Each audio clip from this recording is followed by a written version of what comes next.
we hope that people get more out of this space than just like food and drinks. It's outside of having different like streams of money. Again, it was just important for us to like provide a space for probably a lot of people that don't necessarily feel like they have a space.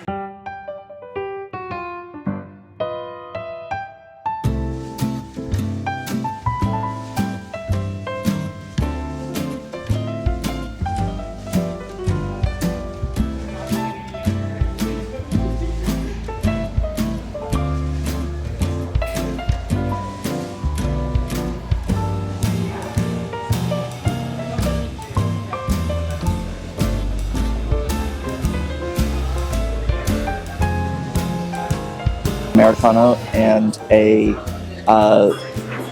vanilla cardamom latte. Is that for here? Yes, please. And the latte, if you could do it with that soy. We don't have soy milk though. Oh no, perfect.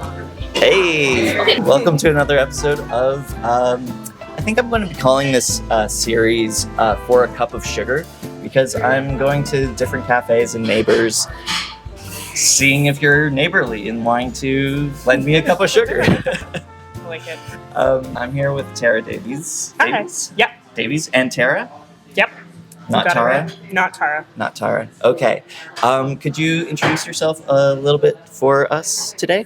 Yeah. My name is Tara Davies. I'm the owner of Davies in Old East Village, amongst other things. Amongst other things.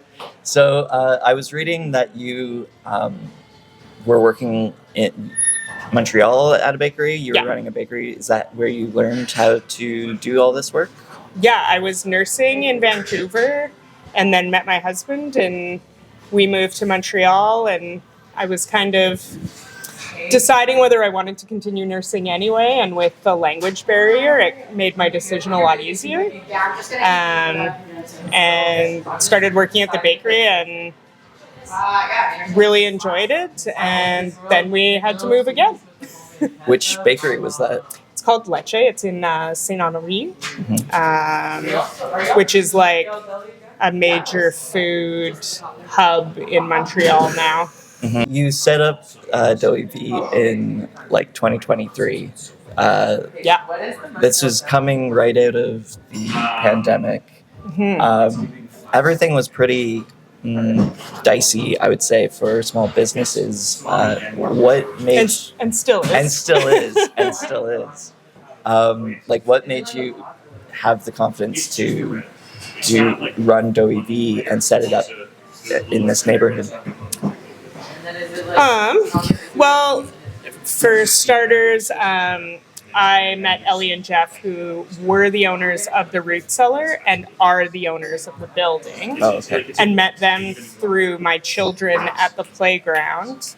And after a lot of like discussion, it kind of came out that they had their commercial kitchen still sitting here. It had been closed for 3 years at that point, but everything, like they said, when things shut down, they basically locked the door and walked away. And so everything was still here, and I think such a huge battle for anyone to start any food-related business at this point is the overhead to actually start and buy all the equipment is so massive that most people can't really afford to do that, or don't want to take the chance when they're having to spend, $200,000 to get things off the ground. Yeah. As far as the neighborhood, I mean, we live in the neighborhood. And we really love it. There's always complications, and there's lots of complications right now with Dundas Street, but that also, I don't think that has killed the killed the hope of Dundas Street. So many people, if they talk about this area, are like, oh, there's just so much potential. We saw that too. Yeah. So when you moved back to London, was this the neighborhood you were wanting to come in? When we came to London, it was kind of the first time, and we started out like living in Old North and then moved to Wortley, and kind of were trying to figure out where we belonged.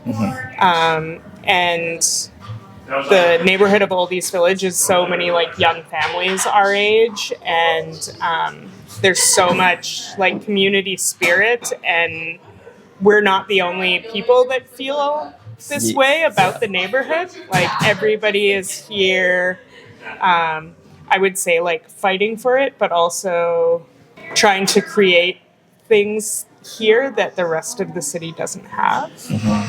And like with everything, there's an adjustment period of like just getting used to the idea of something else. Yeah. Especially from a building that the community has grown to know and love. Yeah. From the outside, it seems like Doe V has continued that tradition of fostering community within these walls, and it seems like there's lots of different events and people using it from different communities. How do you foster that, or like what do you think that comes down to? I think letting people kind of find their place is really important, and I think through being a mom of small children, I kind of would go out to cafes and feel like, oh, like these people really don't want me here. So that was part of like bringing toys and books into the space, was like, you're welcome here. When we opened Honey Dip upstairs, and bringing Robin on board as a partner up there. Robin already has I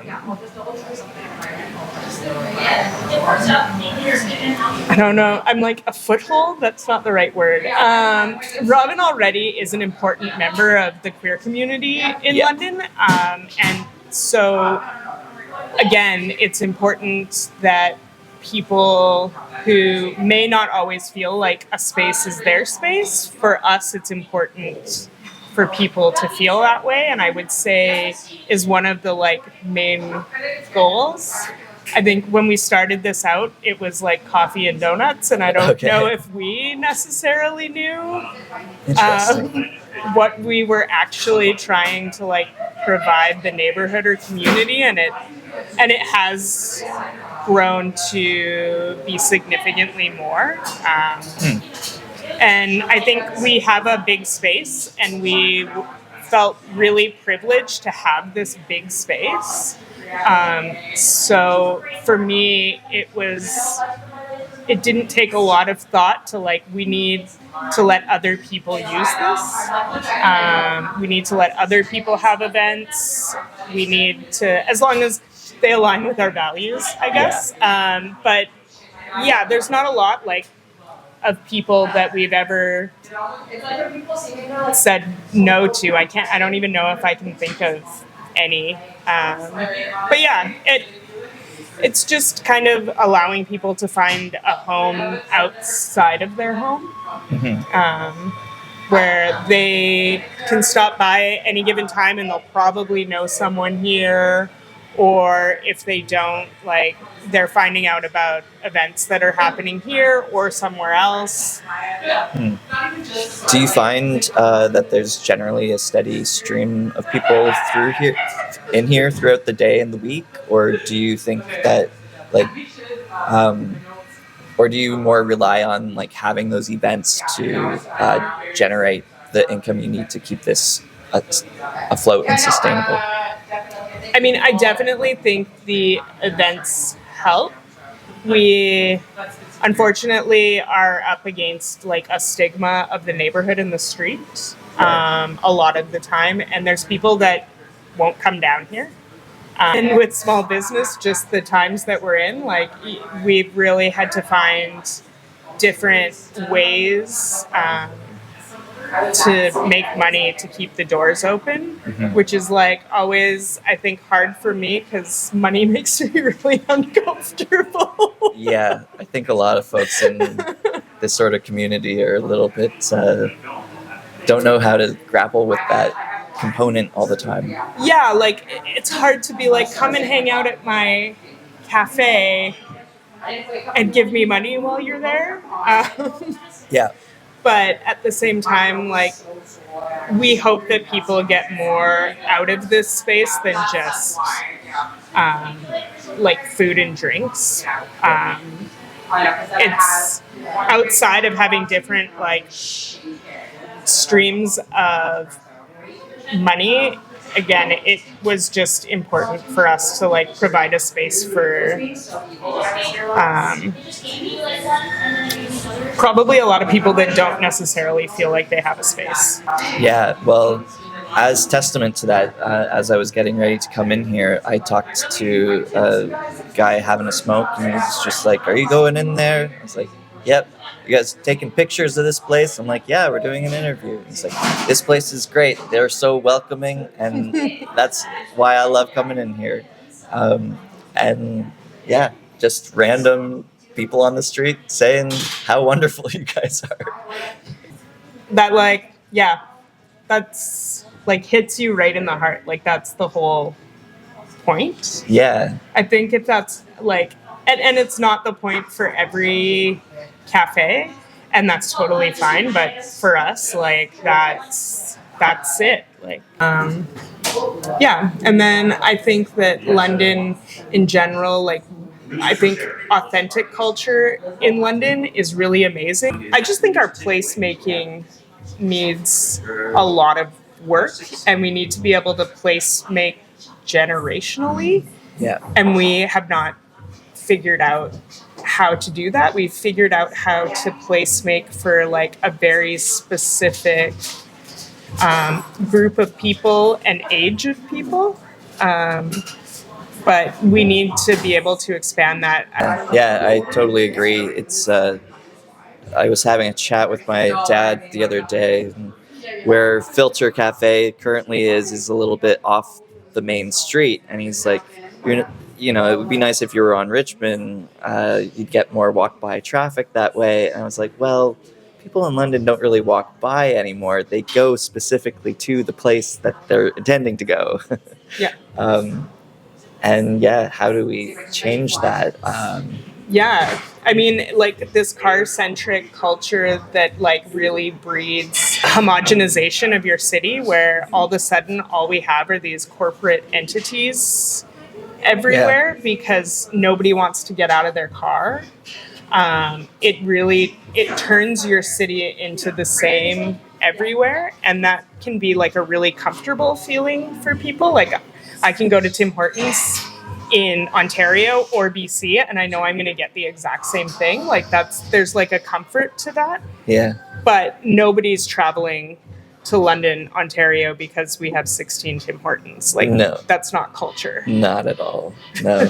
And like when you think of it, when I think of it, it's like, I think at the end of my life, it will feel a lot quicker if everything's the same, because there's not all of these different things breaking it up and giving me like something interesting and tangible to grapple with on the daily.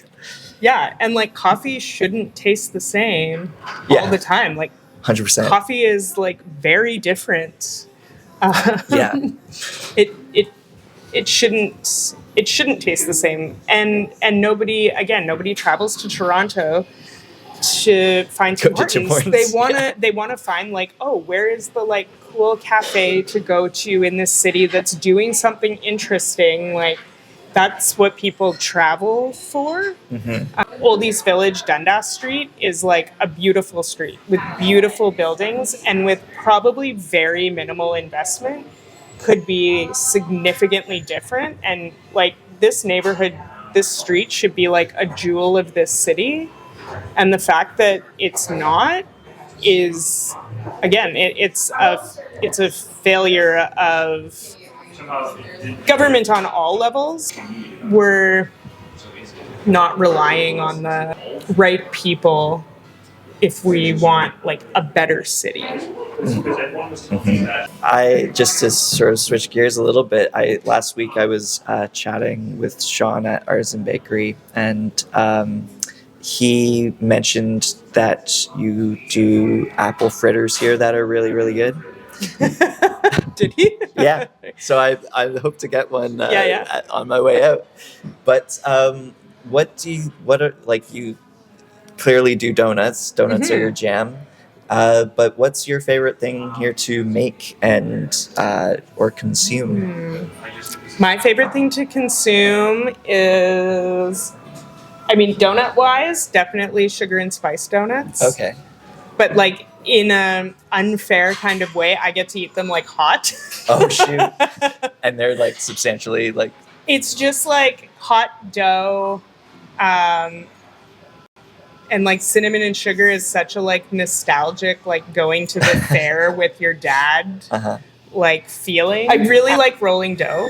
Oh yeah. Which is like, it's really nice for the first 2 hours of my day. Like everything is really quiet and it's like this repetitive motion, and I listen to books and it's like really nice. It's like my me time. When I go into a coffee shop, I'll always get an Americano because that's sort of how I judge a coffee shop. And so, how do we do? Beautiful. It's delicious. Where do you get your coffee from? Coffee comes from Rabbit Hole. We normally will have a feature espresso as well. We don't right now. We just had one from Epoch that was fermented with banana peels and bread yeast, and it was so good. Oh wow! And it went really fast. Yeah. I like everybody that came in. I was like, "Have you tried the banana coffee?" So when you're not here, I have already gone to Artisan Bakery. So if there's another space, just in case you were to pick Artisan, is there somewhere else in town that you like to go? And yeah, where do you like to go when you're not here? I like going to Artisan. Sean is great. We work together lots. Aisha's Bakery. Oh yeah, where's that? Right by you. Oh yeah. Oh yeah. Is a really, really good bakery. Like, okay. They're this really cute family. Their little kid is always like in the back with them, and it's kind of the closest to like a Montreal-esque bakery as I've seen in London, but they always do really interesting stuff. Is there something there that you remember or that I should I should try when I'm there? Their cookies are really good, and then any of their like danishes or croissants are also good, and they like to do like interesting, different stuff. Amazing. Well, thank you for sitting down with me and having this conversation. Thanks for coming in. Yeah. I look forward to having that fritter and that donut. Yeah, sweet. Thanks.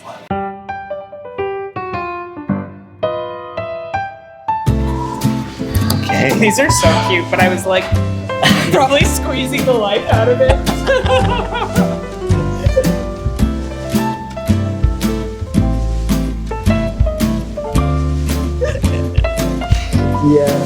Yeah, that's pretty fun. So how you're doing stuff at Reimagine on Saturday? Friday, Saturday, Sunday. Nice. And we'll see how that goes.